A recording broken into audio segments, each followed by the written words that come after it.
I was a cashier at rallies. It's kind of like a Checkers, and I would see him come through. I would order my food to go, and I met her there. I knew there was something special about him. Gerald and I got married in a Methodist church because his mom worked there. At some points in my life, I was involved in the church, but for the most part, he was not a priority in my life. I was raised Catholic, didn't know who Jesus was. He was baby Jesus. Memorized prayers that I was told to. We never walked with God. We just had just us. We're trying to do it on our own and failed miserably. I joined the military shortly after marrying her. You know, I had a series of affairs. I even kind of turned atheist as well. She knew nothing about this and convinced myself that, well, if I could keep that secret deep down, you know, I would just try and make it up to her by being a good husband, good father. And I think I ultimately kind of failed at all of it. I just kind of really walked my own path. We raised our kids non-believing. I put my husband on a pedestal. I made him my idol. And when everything happened, my world broke. But in my breaking is when Jesus came to me. It wasn't fulfilling walking to the beat of my own drum.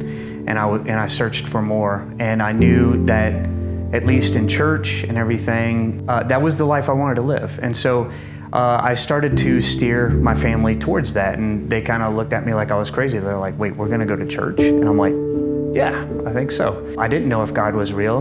It was kind of my own scientific experiment. I felt that hole in my soul being filled. Kacey and the kids, they started to kind of gravitate around that as well. And I was deployed to Iraq. I read Dangerous Prayers by Craig Rochelle. It was, you know, the Psalm of David where, you know, Lord, search my heart. Anything wicked that is unpleasing to your eyes, bring it forth into the light. And so I prayed that earnestly, and I was assaulted by images of everything I had ever done to her. And I knew exactly what God was calling me to do in that moment. And it was to confess to her. And at this time, I actually thought our relationship was pretty good. And so I pleaded with the Lord. I said, Lord, don't make me do this right now. I heard it in my bones saying, do you trust me? The morning I found out, it was March 15th of 2022. I had been going to church, I was baptized, and that whole week before Gerald told me his confession, I had been given scriptures of forgiveness. And I thought I was to forgive people in my past, but I didn't know that God was asking me to forgive the biggest one I was ever gonna have to face. This was really where the rubber met the road. Did I trust God? I said, fine, I will confess. If this is what you require me to do, I trust you. And so I pleaded with him. Again, like, don't make me do it over a Skype call though. You know, I would like to be at least home to do that. And God, again, said, do you trust me? And so I proceeded to call her. She's like, hey, Bonnie. She's happy and excited to see me. And then I proceed to tell her the words, and I see what it does to her, and I love her. And I have to come to grips with what happened.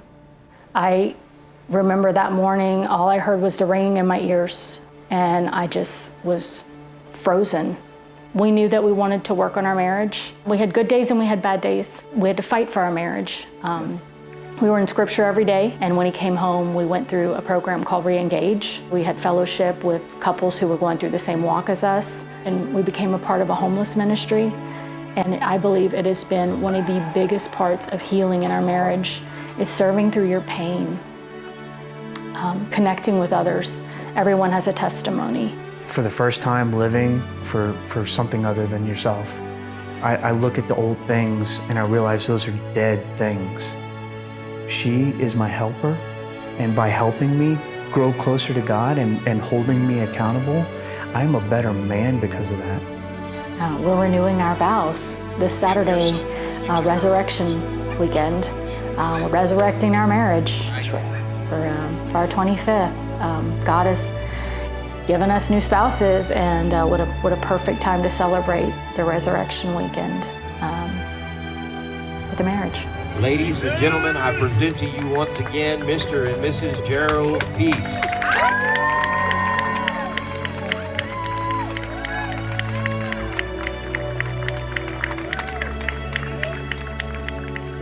Jesus performed his first miracle at a wedding. Come on now. Now you're just preaching.